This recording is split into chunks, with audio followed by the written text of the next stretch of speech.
बिस्मिल्लाहिर्रहमानिर्रहीम। इस लेक्चर में हम इंजीनियरिंग मैकेनिक्स में जो ट्रस के बारे में पढ़ रहे हैं उसमें हम ज़ीरो फोर्स मेंबर के बारे में पढ़ रहे हैं कि हम ट्रस में ज़ीरो फोर्स मेंबर किस तरह मालूम करेंगे। तो इसके लिए हमने इससे पहले एक रूल पढ़ा है। अब हम इंशाल्लाह इस लेक्चर में जो दूसरा रूल है उसके बारे में हम पढ़ेंगे।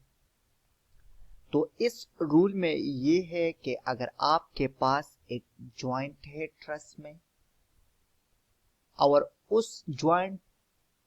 जॉइंट इस तरह है कि उस पे न कोई लोड लग रहा है और ना इस पे कोई सपोर्ट है। सपोर्ट क्या होता है? रूलर, हिंज, फिक्स, कोई भी इस जॉइंट पे नहीं और न इस पे कोई लोड लग रहा है और इस जॉइंट पे आपके पास सिर्फ 3 मेंबर्स है और वो 3 मेंबर्स इस तरह है कि इनमें से 2 जो है वो कोलिनियर है। मतलब ये है कि इनमें से 2 जो है वो एक दूसरे के आमने सामने है और जो तीसरा मेंबर है वो इन दोनों को क्या है? परपेंडिकुलर है। तो इस केस में आपका जो परपेंडिकुलर मेंबर होगा वो ज़ीरो फोर्स मेंबर होगा। जिस तरह आप लोग इस इधर देख ले, ये एक जॉइंट ए है और इस जॉइंट ए पे आप लोग देख सकते हैं कि न कोई लोड लग रहा है और न इस पे कोई सपोर्ट है और इस जॉइंट पे आप लोग देख सकते हैं कि 3 मेंबर्स कनेक्टेड है और ये 3 मेंबर्स में से 2 जो मेंबर्स है वो एक दूसरे के आमने सामने है। जिस तरह एक ये मेंबर और एक ये मेंबर एक दूसरे के आमने सामने है, जबकि जो तीसरा मेंबर वो इन दोनों को क्या है? परपेंडिकुलर है। तो इस केस में जो ये परपेंडिकुलर मेंबर होता है ये ज़ीरो फोर्स मेंबर कहलाएगा। अगर इन कंडीशंस को सेटिस्फाई करे तो ये मेंबर क्या होगा? ज़ीरो फोर्स मेंबर होगा। ठीक है, मैं फिर से रिवाइज करता हूं। अगर आपके पास एक जॉइंट है और उस जॉइंट पे न कोई एक्सटर्नल लोड लग रहा है न उस पे कोई सपोर्ट है, लेकिन उस जॉइंट पे आपके पास 3 मेंबर्स है और 3 मेंबर्स कुछ इस तरह है कि इनमें से 2 मेंबर्स कोलिनियर है। कोलिनियर मतलब एक दूसरे के आमने सामने है और जो तीसरा मेंबर है वो इन दोनों को क्या है? परपेंडिकुलर है। तो इस केस में जो परपेंडिकुलर मेंबर होगा वो क्या होगा? वो ज़ीरो फोर्स मेंबर होगा। ये आप लोगों ने याद रखना है। ठीक है, इसके बाद आते हैं जो थर्ड रूल है ज़ीरो फोर्स मेंबर का, वो क्या है? इसमें यह है कि अगर आपके पास एक जॉइंट है और उस जॉइंट पे क्या है? उस जॉइंट पे आपके पास 2 मेंबर्स है। एक जॉइंट है और उस जॉइंट में आपके पास 2 मेंबर्स है, लेकिन उस जॉइंट पे आपके पास या तो एक्सटर्नल लोड है और या सपोर्ट है। ठीक है, जिस तरह आप लोग इधर इस जॉइंट ए को देख सकते हैं। इस जॉइंट ए पे आपके पास 2 मेंबर्स है, एक ये मेंबर है एक ये मेंबर है। ठीक है, और ये 2 मेंबर्स इस जॉइंट ए पे एक दूसरे के साथ कनेक्टेड है, लेकिन इस जॉइंट ए पे आप देख सकते हैं कि इधर एक सपोर्ट भी है, रूलर सपोर्ट। रूलर सपोर्ट है और आप देख सकते हैं कि इस पे एक लोड भी लग रहा है, जिस तरह आप एफ को देख सकते हैं इस तरह। तो आप देख सकते हैं कि ये जो लोड है ये कौन से मेंबर पे लग रहा है? तो ये जो लोड है ये एफ, ये जो आपको व्हाइट नजर है ये लोड है। ये कौन से मेंबर पे लग रहा है? इस मेंबर पे।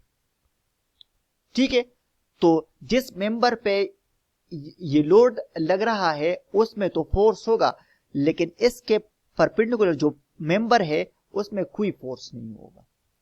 ठीक है, तो इसका मतलब यह है कि आपके पास एक जॉइंट है और उस जॉइंट पे लोड भी लग रहा है और सपोर्ट भी है और उस जॉइंट पे दो मेंबर्स है और इनमें से एक मेंबर, ये जो लोड लग रहा है ये एक मेंबर को पैरेलल है, तो जो परपेंडिकुलर मेंबर होगा, जो दूसरा मेंबर होगा, उसमें फोर्स क्या होगा, जीरो होगा। तो आप देख सकते हैं ये एक जॉइंट है, इस पे सपोर्ट भी है और इस पे ये लोड एफ भी लग रहा है और इस जॉइंट पे दो मेंबर्स है, एक ये है और एक ये है, और ये जो लोड लग रहा है ये इस मेंबर के पैरेलल लग रहा है, तो इस मेंबर में क्या है, जीरो फोर्स होगा। इस मेंबर में फोर्स क्या होगा, जीरो फोर्स, जीरो होगा। ये भी आप लोगों ने याद रखना है, जीरो फोर्स मेंबर मालूम करने। अगर आपके पास इस तरह का केस हो तो आप कहेंगे कि चूंकि इस जॉइंट पे सपोर्ट भी है, लोड भी लग रहा है, दो मेंबर्स है, लेकिन ये जो लोड लग रहा है ये इस मेंबर के एलांग है, तो इसलिए ये जो दूसरा मेंबर है इसमें फोर्स क्या होगा, जीरो होगा। क्लियर है? अब आते हैं मेथड्स ऑफ एनालिसिस। एनालिसिस के बारे में तो हमने पढ़ लिया कि एनालिसिस क्या है। एनालिसिस ये है कि हम मेंबर्स में फोर्स मालूम करें जब कोई लोड ट्रस पे लग रहा हो, लेकिन ये हम किस तरीके से मालूम करें, इनके लिए तरीके क्या है, तो इनके लिए तीन तरीके हैं। एक तरीके का नाम है मेथड ऑफ जॉइंट, ये एक तरीका है। अगर आपसे कोई पूछे तो आपने कहना है कि हम एक तरीका इसके लिए है मेथड ऑफ जॉइंट। जो दूसरा तरीका है इसको हम कहते हैं मेथड ऑफ सेक्शन, इसको हम मेथड ऑफ मूवमेंट्स भी कहते हैं। जो तीसरा तरीका है उसे हम कहते हैं ग्राफिकल मेथड।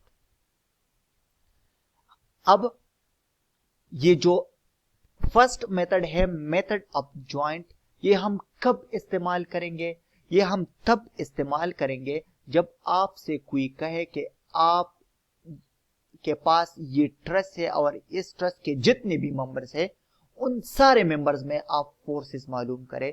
तो जब सारे मेंबर्स में फोर्सेस मालूम करने हो तो फिर उसके लिए आपने क्या करना है, आपने मेथड ऑफ जॉइंट यूज करना है।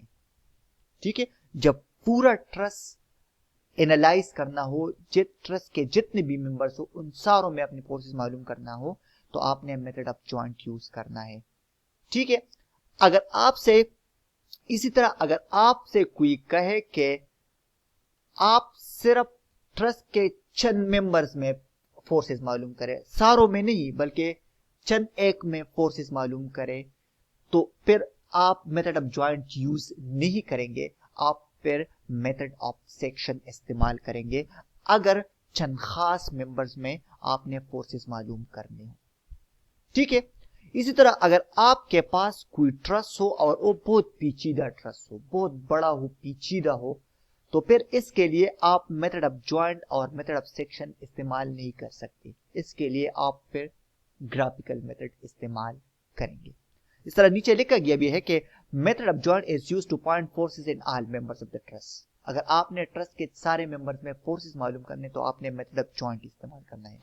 इस तरह है कि मेथड ऑफ सेक्शन जो है ये आप तब इस्तेमाल करें जब आपने कोई चंद खास मेंबर्स में फोर्सेस मालूम करने हो, तो फिर आपने क्या इस्तेमाल करना है, मेथड ऑफ सेक्शन इस्तेमाल करना है। ठीक है, तो ये आपके हो गए। ये इंशाल्लाह हम फिर क्लास में इंशाल्लाह इन सारे मेथड्स को, specially method of joint and method of section, इन पे हम इंशाल्लाह प्रॉब्लम्स करेंगे कि हम इनके जरिए किस तरह फोर्सेस मालूम करते हैं। इंशाल्लाह ये हम आगे लेक्चर्स में इंशाल्लाह पढ़ेंगे।